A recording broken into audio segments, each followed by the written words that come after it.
Hey, we're live. Are you ready for this? Are you ready to get casual? Grab your favorite adult beverage or combustible plant and join us for our roundtable TTRPG discussion. Oh yeah, it's time for Casual Friday. And now, here are your hosts. I wasn't ready. You weren't ready for that. That's hilarious. I'm so happy that sometimes you put your signature on a piece of work and you feel like it's pretty good, and then sometimes you just know that you have hit that artistic peak. And so I'm unbelievably proud of that 18-second video intro. I feel like my life's work is realized, and I'm glad that the 5 people who were watching live when that happened got to see it. Hey, this is Casual Friday. I'm GM Jim. That is... Hey, I'm Ryan Doyle. I'm still recovering from that introduction. And I'm Brad Wolf with Diarden. Hey, and so what we're doing here on this Casual Friday is we are casually discussing tabletop role-playing games, news of the week, and other stuff like that. We're going to probably keep it a little tight, have a bit shorter show today, so let's get into it. The first thing that we want to talk about is the Dungeons & Dragons VTT codename Sigil. It's Sigil, right? Not Sigil? It is, well, it should be Sigil, but it's a shibboleth, I think. Sigil is how you pronounce it in Planescape, and that's how you can tell the true nerds from the posers. I said Sigil for my whole life, though. Okay, so I'm going to call it Sigil. But the Dungeons & Dragons VTT codename Sigil, we first saw it like a year ago. Last summer, last fall, they debuted a quick little video with Iffy Wadaway and a couple other people playing it and just kind of looking at it and going, wow, look at that. Yeah, that's cool. And that was just a few-minute video. But then we actually got to see it in action and an actual play. That was at Gen Con last week with the voice actors who play Karlak and Asterion from Baldur's Gate 3, also Angela Bamani, also Abria Iyengar, and Brendan Lee Mulligan. So kind of a bunch of A-listers from the actual play world. They did an actual play with Abria was GMing, so I didn't really watch it because I don't care for Abria. That's a whole other story. But halfway through the actual play, they rolled initiative, and we're like, dun da da da, here is Project Sigil. And then they flipped it up, these huge Alienware laptops, or I don't know what kind of laptops they are, but they were massive, like 17-inch screens, probably with very beefy processors inside them to be able to run this VTT. And they played D&D on the VTT for the second half, and it was awkward. I watched enough of that to understand that it was awkward, and they probably should have had a separate session off camera where everyone figured out how the VTT works, because they didn't know, and there was a lot of hemming and hawing and clicking and moving the mouse around. And I can share. Here's one little screenshot from it. What it looks like a city builder. Mm-hmm. But Ryan and Brad, what's your take on this? What do you think about all these things that I have said? I think Wizards #1 just needs better PR. Like, I don't know who's in charge of PR for this edition, but they're not doing a great job at it.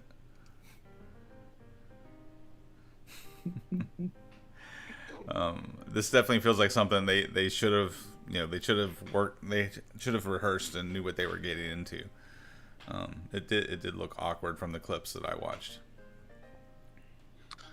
And there was definitely, like, Abria kept saying, I don't want to do spoilers, some cool concepts happen in the storytelling.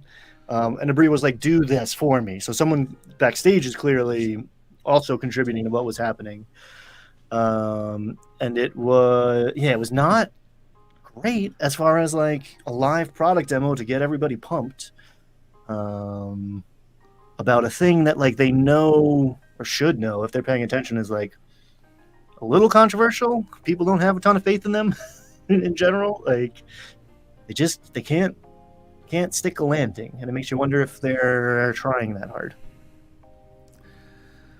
Yeah, and I don't know. Do we want to get into the whole like Wizards is going digital conversation, or are we just talking about the lackluster event? No, we can. I mean, I think that's the larger conversation to have. Like, Go ahead, Brad. Let it cook. I mean, I don't have a hot take on this. I guess my hot take is I don't really care. I don't play online. I don't use VTTs. And I think my take is everybody already has a VTT that they're invested in. And I think some people are going to switch, but I don't think this Wizards VTT is going to be earth-shattering or groundbreaking in any way that people are going to just bail on whatever VTT they're already using. I think it's just going to be one more option. So I also along with that don't think that this is going to be the doom of D&D because everything's going to go digital and be locked behind a paywall and all that sort of stuff. I think that might be an overreaction to all this as well. Well, there was one thing I wanted to share about the Wizards going all digital, and there's a quote from Rascal News, which Rascal is a newer TTRPG news site that's sort of like the digital equivalent of an indie zine that gets printed out on the school printer and passed around campus. That's their vibe they're going for, though. Where this says, among the details in design philosophy was a startling truth. Project Sigil was always meant to be a third way to play D&D, a digital complement and not a usurper. So then, why had all of the marketing images and social media pomp cultivated this impending paradigm shift? To which I would reply, it didn't. The impending paradigm shift was a cynical interpretation of doomsayers in the hobby. Yeah, I agree. Wizards never said, we're getting rid of paper, we're getting rid of tree-based products. Wizards never said, you're only going to be able to use Project Sigil. They've never said any of that. This has all just been the doomsaying, the cynical, we're all going to be microtransaction to death. That's all assumption, and none of the marketing has supported that, so... Right, and I think there will be microtransactions. I mean, why not? I mean, if people are going to use this VTT, Wizards is going to put microtransactions in there. I think that's clear because, when you pre-order the new books, you get a free dragon, right?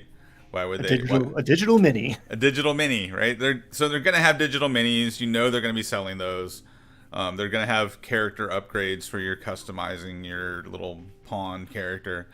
But it's it's just another way to play D&D. I don't see this being forced on people or needing to, and the people who like it are going to, spend money on microtransactions. There's people who do that. I don't play mobile games, but I have plenty of friends who play mobile games and spend a crap ton of money, unlocking whatever they unlock on their mobile games. Yeah, here's my hot take. I do think there's a chance this is bad for other VTTs eventually down the line. I don't think it happens tomorrow or in September, but if there's a native VTT on D&D Beyond, then what they allow somebody like Roll20 or Foundry to access, they might tighten that tap or close it off entirely. So maybe that's coming. But I think a lot of the doom and gloom stuff, I mean, one is just a feed the algorithmic beast, but two misses the point that like you go do whatever you want, man. That's the whole point. I'm not going to clutch pearls. I'm going to get punk rock and like go do my own thing. So the people who come to the VTT that looks much more like a video game that's like way more clunky and whatever, and like is going to sit down at a table with their friends to pull out a laptop and just have a LAN party, is maybe a different crowd and is maybe a new crowd. I don't think it's by accident that they had the Baldur's Gate 3, horny actors showing up to do this demo. I think it's a different demographic, and maybe this is a pipeline for new people to come into the hobby, and we can go to those people and either say, hey, the way you're doing it's wrong and you suck, or we can be like, hey, allow me to show you a better way. Come have fun with us, the way people have been doing it for 5 decades, and have some like interpersonal contact and not just stare at a screen with your friends. Like the my favorite parts of D&D are always the parts that a video game can't do, and video games keep getting better and better, but the magic happens outside of the fireball looking cool on the graphic animation. Yeah. And I think Hasbro does want to be digital. Like it makes sense from a business decision. If you're not printing books, right, you're saving money. And the subscription model, it makes sense too. But I have a feeling we're a long way away from that. I don't see that happening. And if it does happen, I'll be playing other games, right? I already play other games. So I'm not really, my heart's not going to be completely broken if D&D goes all digital. There was one thing that, in all the information that's come out in the last couple weeks about this new VTT, it's really interesting to me that it's not going to be browser based. That they are releasing apps for PC and for consoles, and I don't understand how this is supposed to work on a console. Because somebody has to have the Dungeon Master has to have a different app. The Dungeon Master has to be on a laptop or a desktop, right? You can't run this with a DualSense controller, can you? Like, I don't even understand how that's supposed to work. I mean, it looks like it's going to be like real drag and droppy. It's like the Minecraft or the Civ interface, it looks like, from what we've seen so far. I mean, they maybe could. So the interesting thing with all this digital stuff is like the scalability. You do it once, you hire an artist to make one gold dragon mini, and you never have to produce any. You just sell people a digital version of it, and it costs you electricity and server space, maybe. So yeah, the company absolutely wants to go as digital as they can. Yeah. If anyone in the comments, if anyone watching, drop in the comments how it's supposed to work on consoles, because I don't get it. Because all the demos they've shown has been with laptops, right? Yeah. And there was a question in the comments about, was the poor performance at this year's Gen Con because it's the beta version of the software? That I don't think that's the case. Because who was it? It was Professor Dungeon Master and what's the role for combat guy? Stephen Glicker. Mm-hmm. They got to do a demo. I think Bob Worldbuilder did too. They all got to do a demo a while back, and they said it ran great. They were impressed by it, but but that was being run by one of the designers. Like the designer was giving them the tutorial. So I think the poor performance was just because the celebrities that were tasked to show it off probably weren't, up to speed on it. That's the way it came across to me anyway. Yeah. Arcane Gearsmith here says consoles would be mostly for players, and players operate their characters from consoles, but not the GM as you suggested. I don't know. I think I could probably finally interest my son in actually playing D&D if he could do it with a DualSense controller in his hand. Yeah. And silver lining there. And all the, if you're rooting against D&D, I think a lot of people out there are enjoying every misstep and every, this is, it might, then it's good. Then it's good for this to be bad, right? If D&D makes a walled garden and a subscription-based thing, and all the whoever you don't like is going to go end up over there, and you don't want to be with them, cool, awesome. Now everybody else is free to make awesome games, right? I feel like it's actually good for the ecosystem to D&D to shrink a notch or two. Yeah. Well, here's the thing. from a human development point of view, right? Ken Wilber, kind of modern day philosopher, says that development happens in a three-step cycle, right? You identify with a thing, then you reject the thing, and then you integrate that thing back into your belief system, right? So you see that, like, people do that with multi-level marketing. Amway is going to make me $1 million. I'm super stoked. I'm all fused with this idea, this new idea. I'm all excited. I'm all fused with it. And then I hate it. I reject it. That was the stupidest decision I ever made. I'm never going to go back to that, right? And at some point, you kind of integrate the idea back into your thinking. I'll never go back to Amway, but I did learn some cool skills, right? People do that with churches, religion, whatever. They identify with this new idea, then they reject that idea, and then at some point they incorporate some part of that back into their belief structure, right? I think a lot of what we're seeing with this I love to hate WotC attitude is those people who are justifying their rejection. They've decided to move on and play other games. Great, more power to you. But in order to do that, I think people have to have this rejection period where they have these sour grapes or these justifications for why they left. And so I think that is a lot of what we're seeing, as well as just the algorithm beast groupthink, right?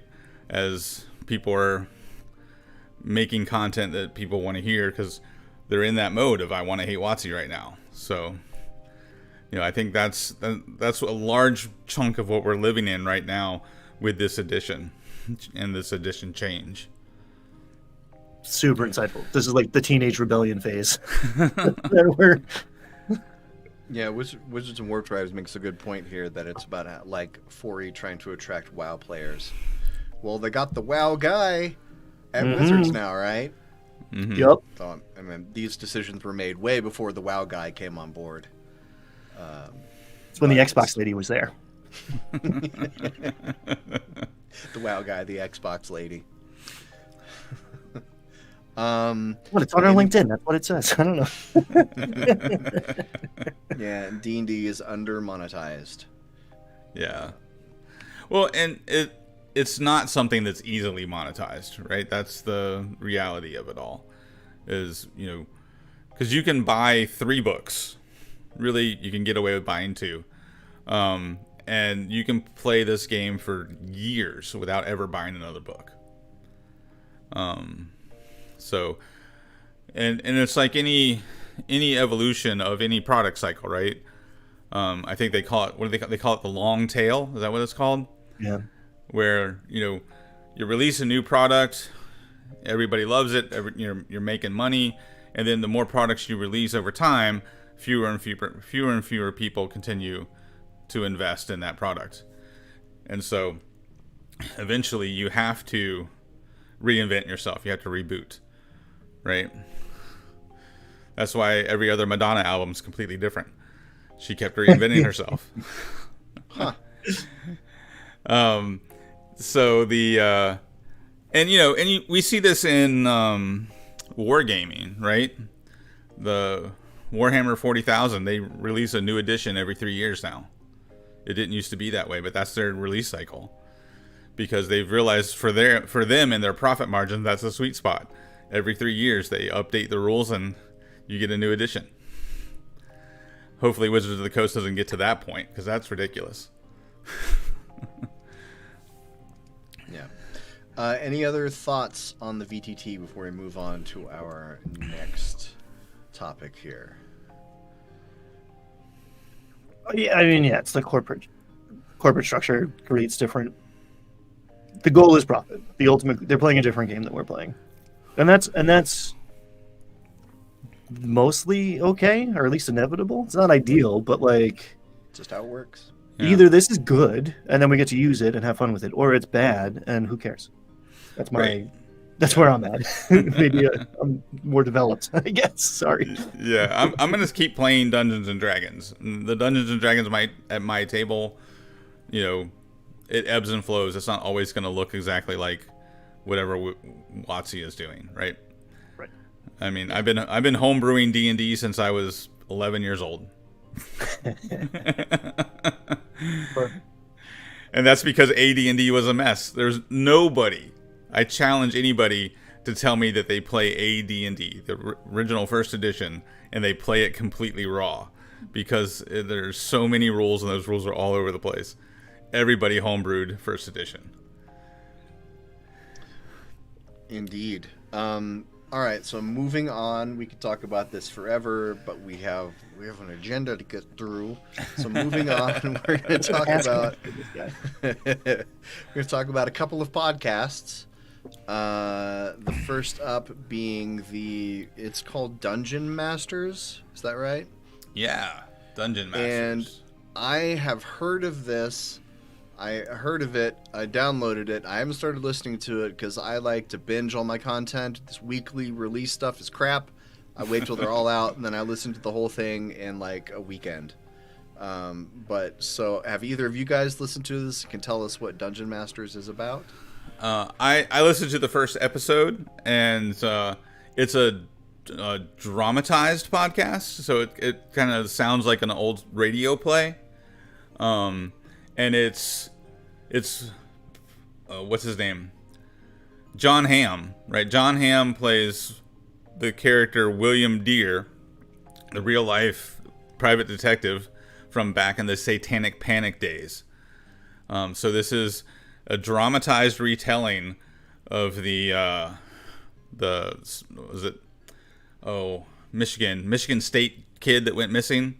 Mm-hmm. And William Deere, the detective who basically helped to launch the Satanic Panic back in 1979. And it's and Will Wheaton. I haven't gotten to Will Wheaton yet in the podcast, but Will Wheaton plays Gary Gygax. He's like the narrator, like the dungeon master. Yeah. I listened to the first episode too, and it's like, we'll get back to Guy, because like I think he looks at the book. He's like Gygax. He's like, we'll get back to Gygax. But yeah, it's an interesting, just like artistic endeavor. Like the guy rolls perception or insight and fails miserably to understand why he's like not connecting with his family, and it's like so perfect. It's so good. Yeah, so like the narrator is like the dungeon master, and the real life characters are like player characters. It's a cool concept. I'm excited to see where it goes.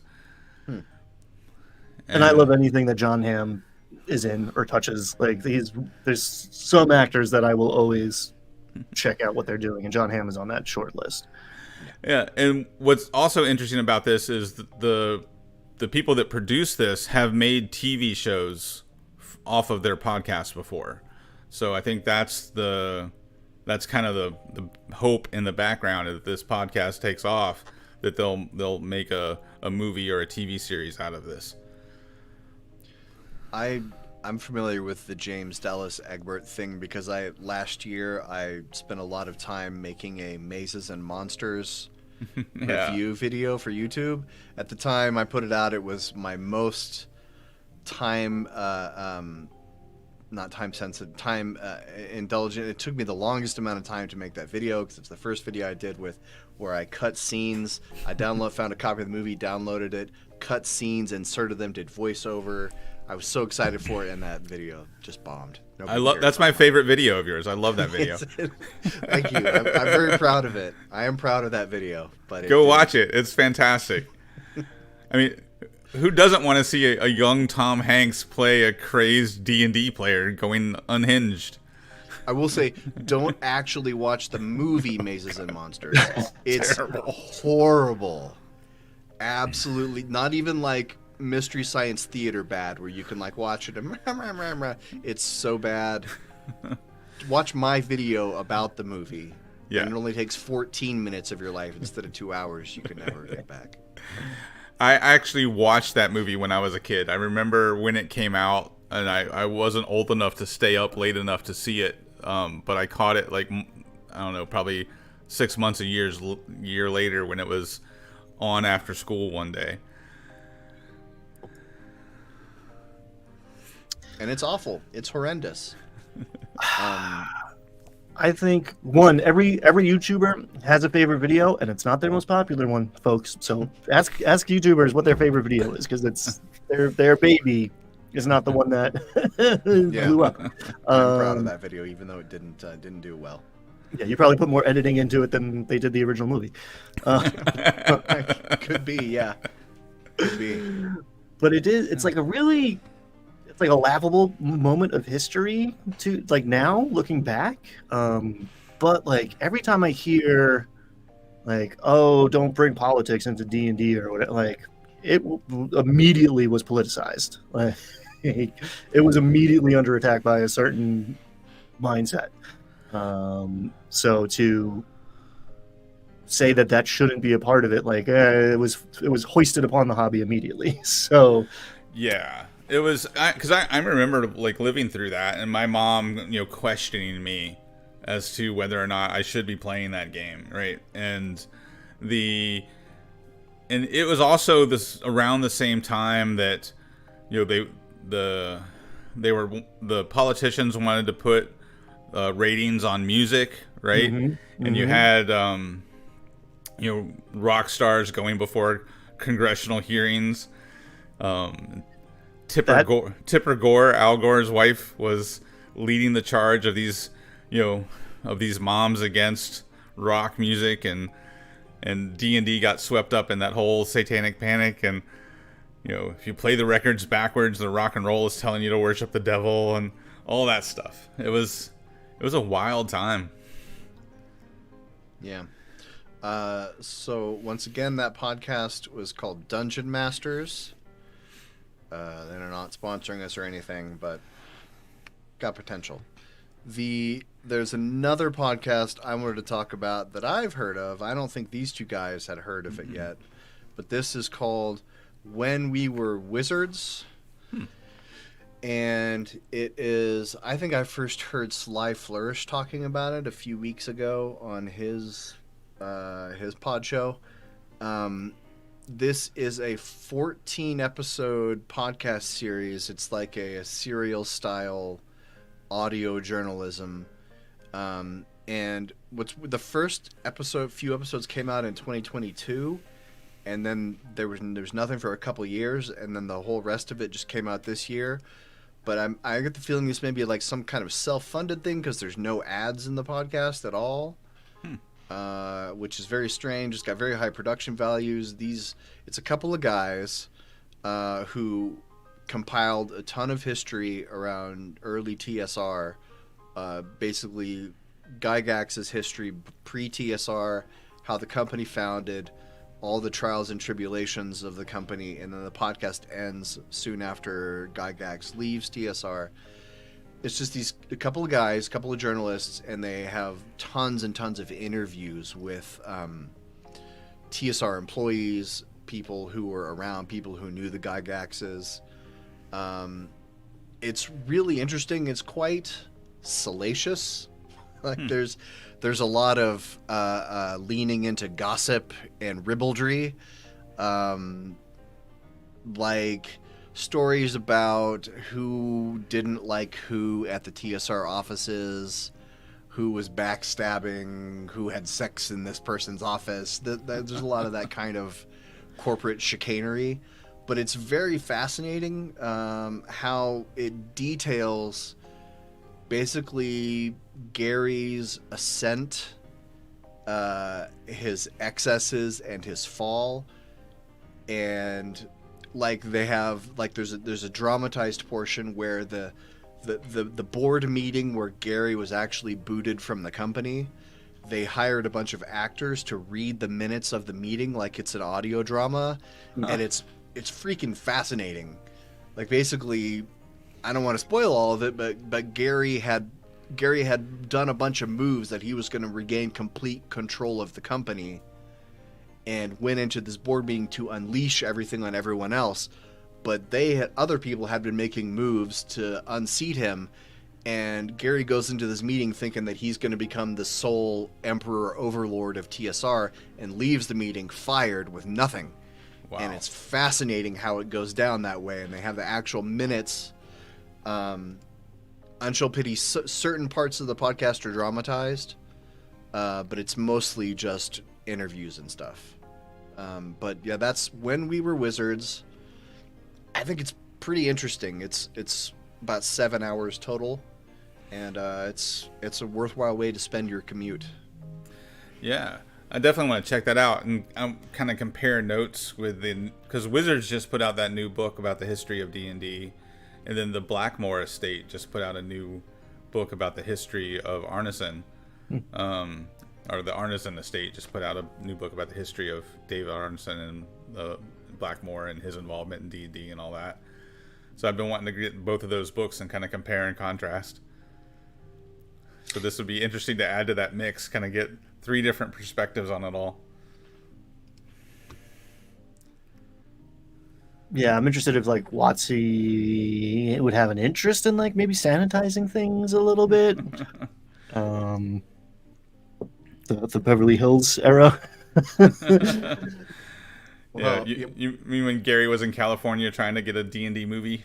Yeah, that's what he was trying to do. Yeah, there was quite a lot of salacious stuff that happened during the DDEC years, the Dungeons and Dragons Entertainment Corporation or company, that happened out in Beverly Hills when Gary was young, divorced, and a nose full of cocaine.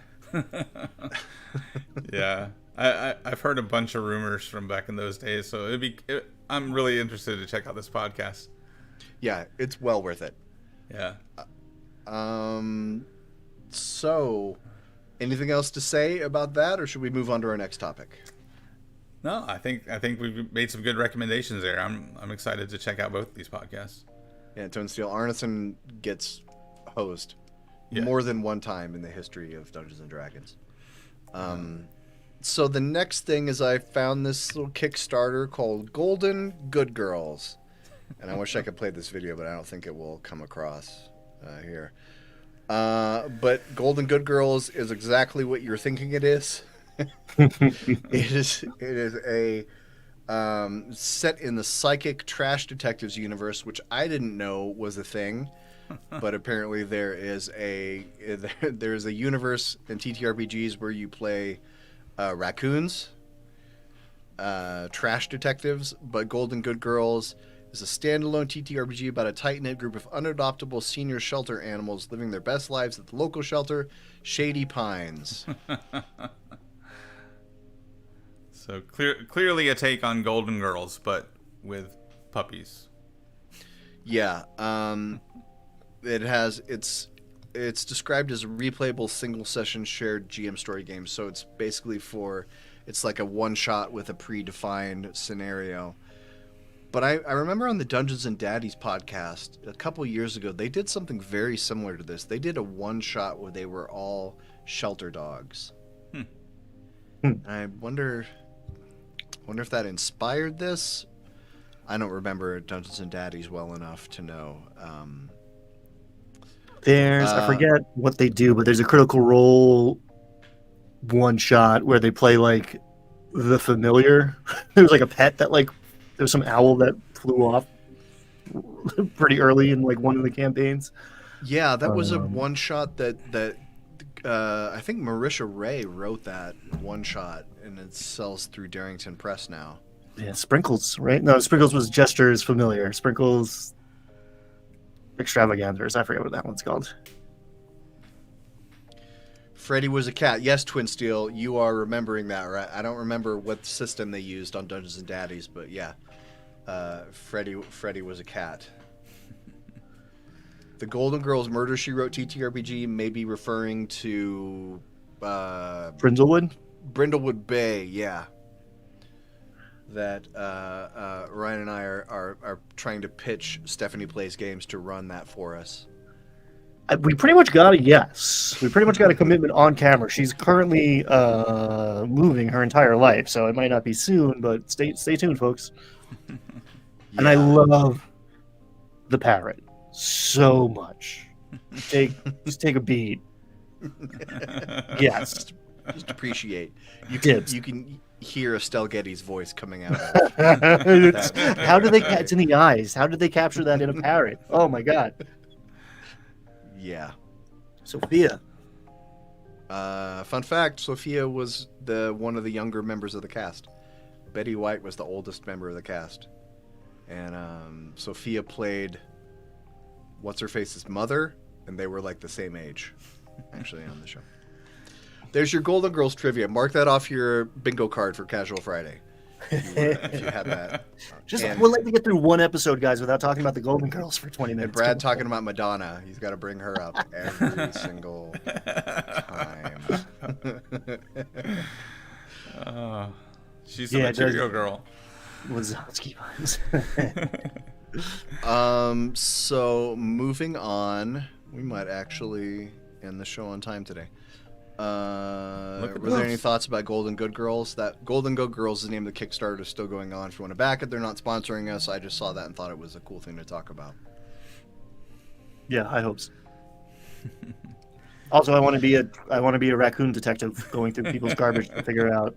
Like, I'm here for it. And they have a Mothman. Is there like their company logo? Like this, I did not know about this until you put it on the agenda. But now I'm gonna check out this whole company. Yeah, Twin still says we're aging ourselves. Absolutely, we're talking about Satanic Panic and Madonna and Golden Girls. You telling me the kids don't know about the Golden Girls? Isn't it like super intro, like retro in style now to be all about the Golden Girls? Yeah, they're gay icons. Come on, let's go. We do talk about gay icons a lot on Casual Friday. It's one of our recurring agenda. It's in the milieu. All right, so the next thing on our agenda is I wanted to briefly mention and talk about this as I find the storytelling technique here pretty interesting. Is that Critical Role from Campaign 3, episodes 99 to 101. I'm going to give you some light spoilers here, but they had a segment, they had an interstitial for the campaign where they had a 3-episode arc with a different cast come in. And I thought this was a very interesting storytelling twist, because what happened was, how can I say this without spoiling things too much? The party got to a point where they were about to uncover a secret. They opened up the thing with the secret in it and found that the secret was basically a video recording of a series of events from thousands of years ago. And then the session ended when they said, now we're going to watch this recording, watch the playback of what happened. And then the next 3 episodes of the campaign was this mini arc where they brought in, pinch hitter Brendan Lee Mulligan and a couple of Critical Role people and a couple of people who are not Critical Role people, a couple of guest people, and then they played out this story arc of something that happened thousands of years before over 3 episodes. It's my opinion, not as good as Calamity, but the 3rd episode was really good. Nothing is as good as Calamity. That's my opinion. It was freaking great. It's the best thing ever. I just started rewatching it because of Downfall, and it's so good. Yeah, Downfall, the first episode is kind of boring. Second episode is pretty good. The 3rd episode, very exciting. Very, very good.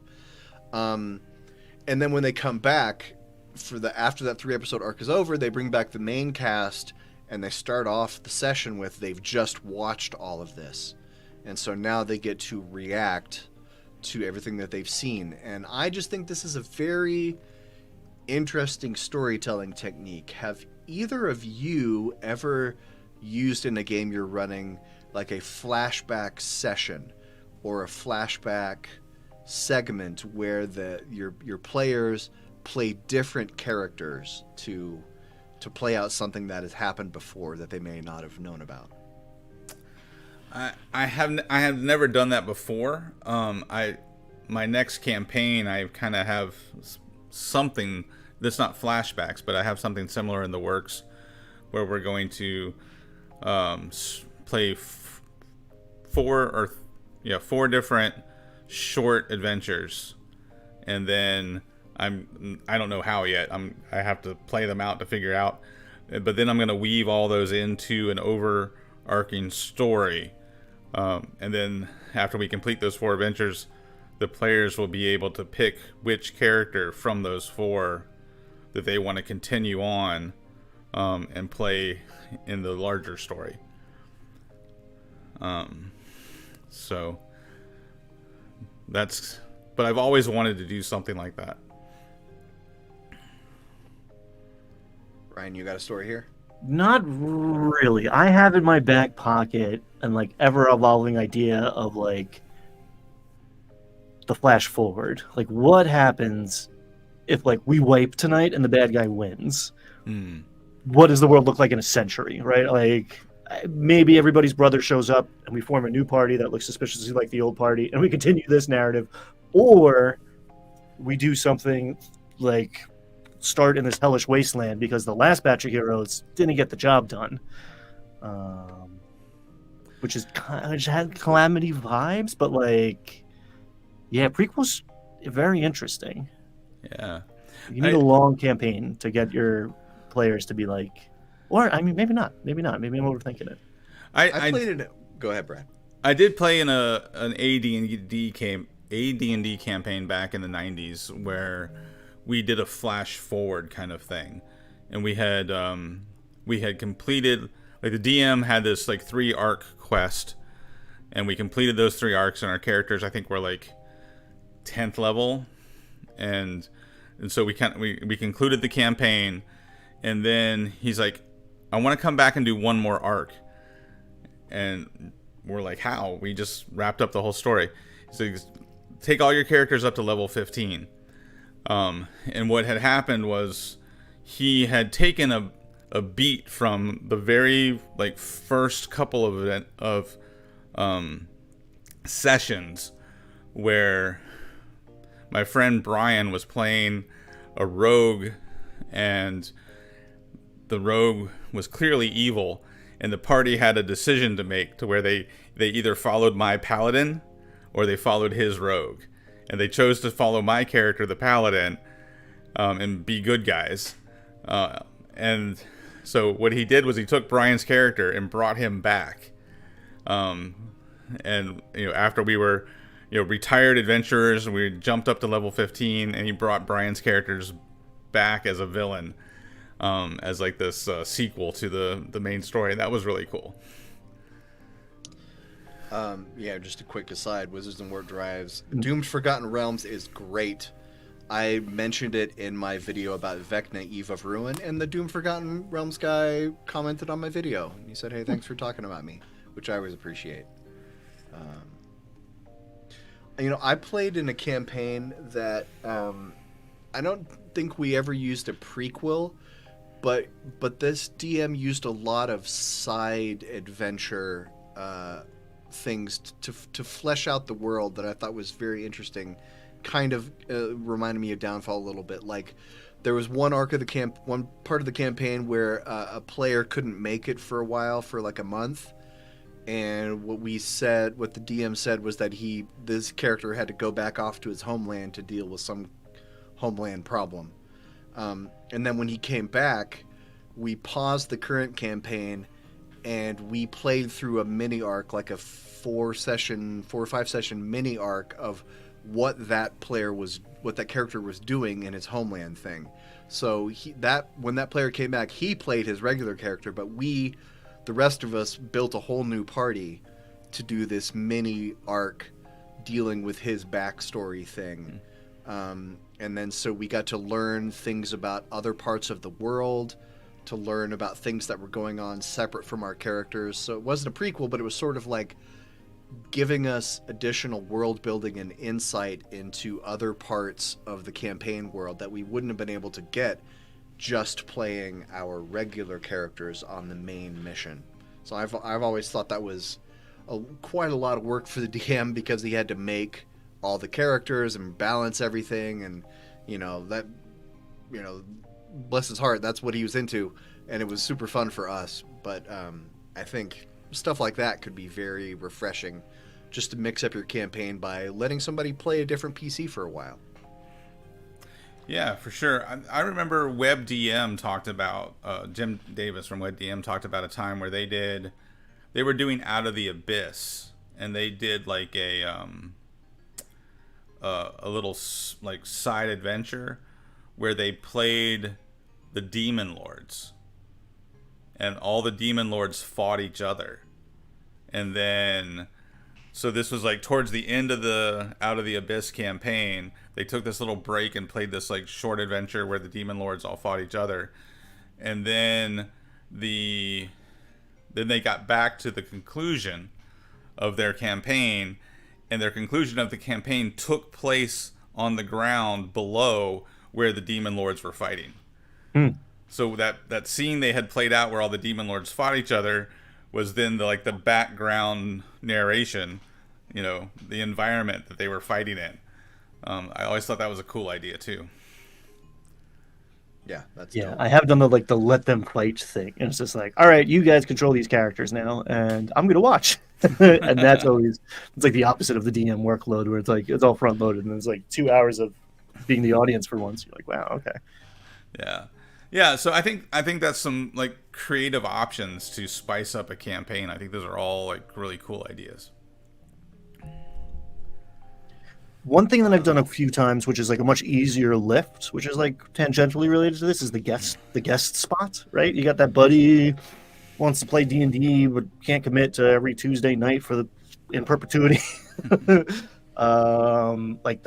And I enjoy doing it too, just like being that like half NPC person who shows up and like advances the plot for a week or two and then goes back to whatever competitive ping pong or whatever you have going on that can't allow you to commit to the schedule. That is always fun. That injects a lot of energy into a long campaign, and you can do some interesting things with that when you have like almost like a co-DM for a night or two. Yeah.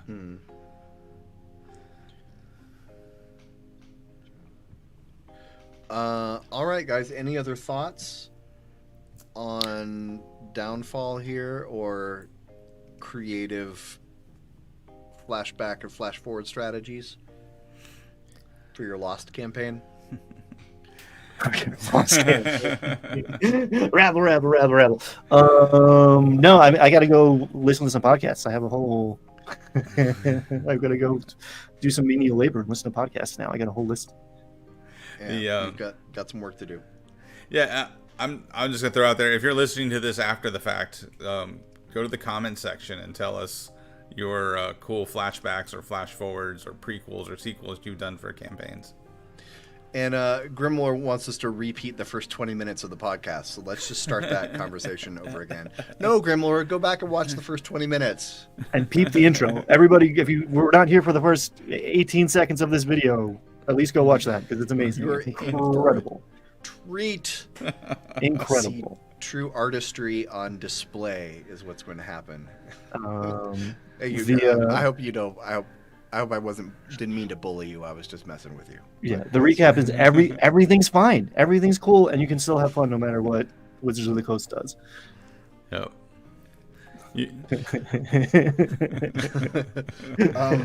Our final topic to discuss is recently, 6 days ago, as a matter of fact, there was a video put up on the Real Ones with John Barenthal, which because every actor also has a podcast now where they talk with other actors about acting, and they shill HelloFresh and mattresses in the mail or whatever other crap sponsoring all the podcasts these days. Please sponsor this podcast, by the way.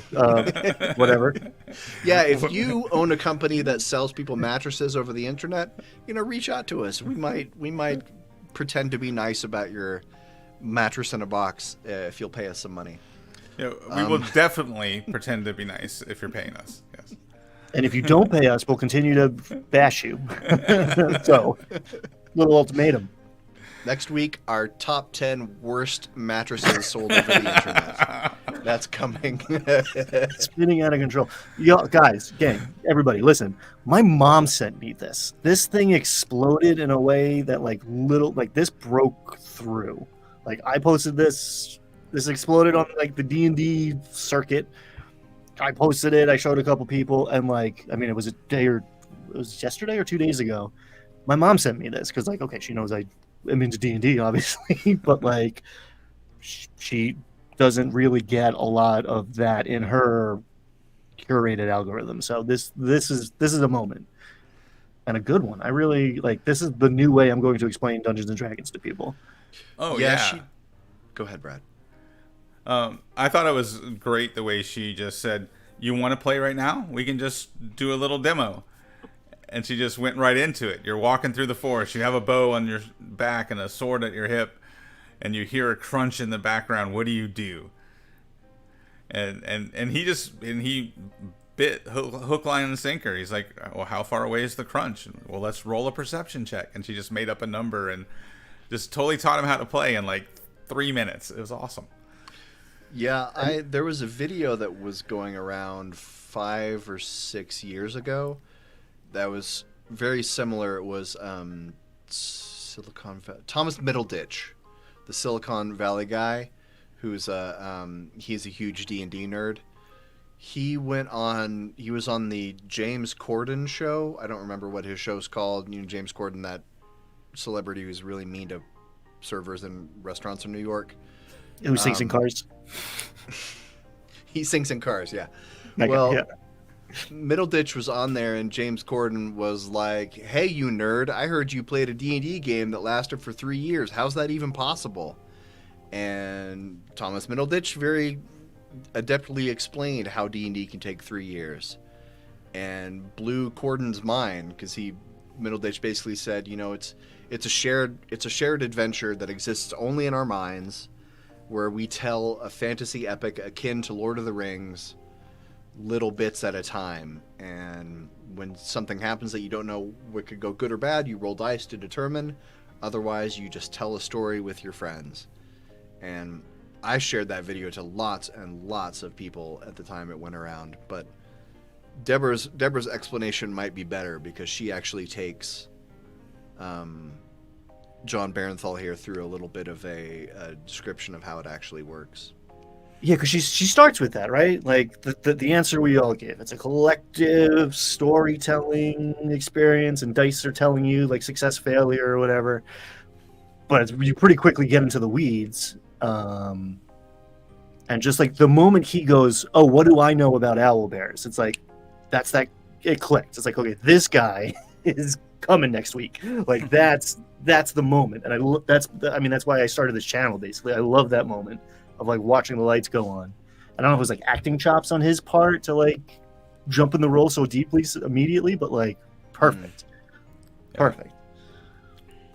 Yeah, and just her simple question of, "You want to play right now?" And he's like, "Huh? How can we play right now?" Like that was the expression on his face. And then I don't even think she waited for him to say yes. She's like, "You want to play right now?" And he kind of had that stunned look, and she's like, "You're walking through the woods." And like, all right, okay, I'm here.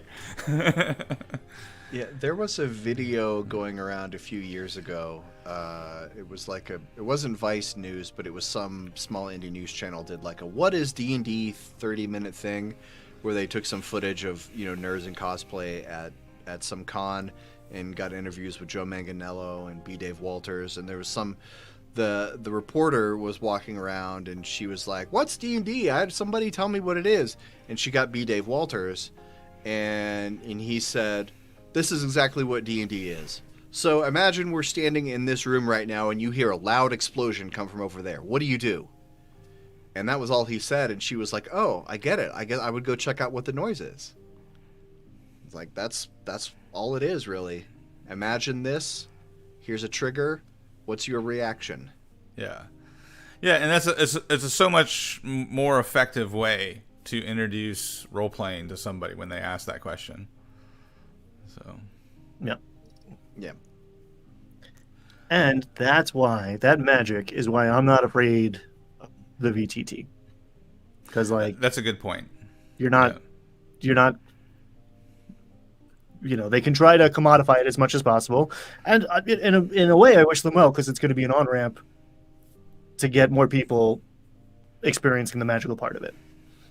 Yeah, that's exactly right, Ryan. And that's the thing is, those magical moments with your friends, no company can take away from you, right? No matter what Wizards of the Coast does, no matter how they, wall garden their version of the game, there's always going to be a version of the game that you and your friends play, and that's what's meaningful about all this. 100%. Yeah, my like zombie apocalypse survival plan involves playing D&D around a campfire. Like, how well you gotta stay sane and bring people together, right? I don't care how many cans of food you got.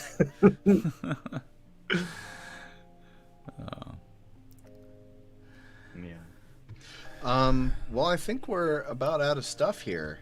Well, I think that nicely ties a bow on this, because we circled right back around to the VTT and what really matters about the hobby. We did. You're welcome, everybody. You're welcome, Grimlore. Now you still go watch the intro though, because it's. And remember, we are all 3 streaming this, so open up 3 browser windows, put our individual URLs. You can mute 2 of them because you don't need to listen to it 3 times, and then watch the whole thing. Then once you get to the end, click the little circle button to watch it again. Then you can go away and do other stuff while it's playing. Also, if anyone from YouTube is watching this, I did not say all of that was sarcasm. Fair use. Just jokes. We are very professional today. I think that might have been a joke too. What? No. I hope nobody's watching expecting this to be professional. I think that's the whole point. This is Casual Friday.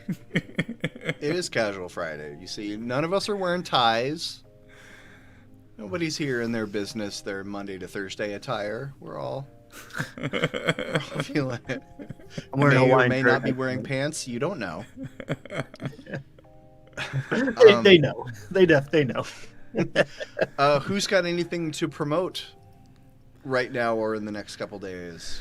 I'll promote, because we're talking about, or we mentioned earlier how we have our favorite videos, and I'm doing this video series right now, which I thoroughly enjoyed recording all this stuff, and it's like, and nobody's watching it. Well, not nobody, but I'm getting a lot fewer views than normal, but it's a great series where I interview a whole bunch of DMs. Jim's been on there already. Ryan's going to be on there soon.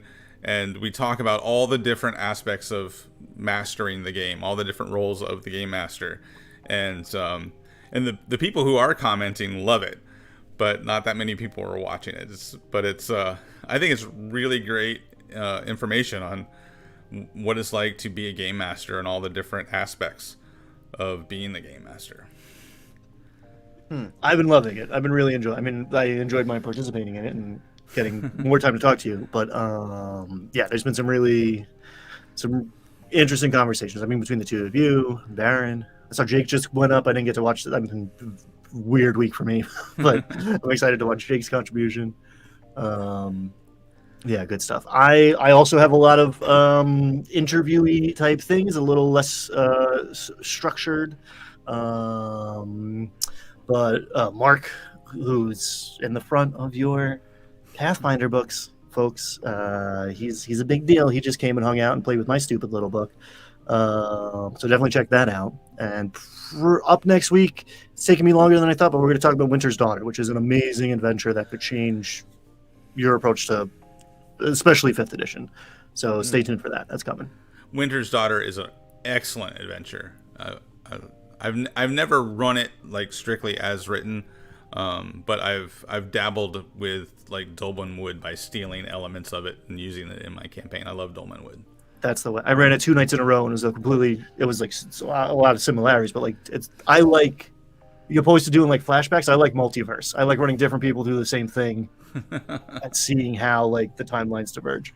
Yeah, that's a good question. What system is Winter's Daughter made for? Well, it's made for old school essentials and for 5th edition. There are 2 versions of it. So it is. I think it's a great way if you've only ever really played 5e, or you have a table full of people who refuse to do anything with 5th edition. It's a great way to dip your toes into those old school waters. It's old school essentials is a BX clone, so it's very adaptable to whatever. If you're running an OSR system, you can make Winter's Daughter work. If you're running 5e, there's a 5e version, and it's a little. It's 60% longer, 55% longer, because that shows you what the difference is. Like, yeah, it's literally, this stat block is 3 lines versus a page and a half. Yeah. But that's also a good compare and contrast exercise. So yeah, that's what I've been scripting that for a long time, because it's a deep dive. It's taken me longer than I thought, but it's coming. Yeah, and the creator of Winter's Daughter has published his setting in zines.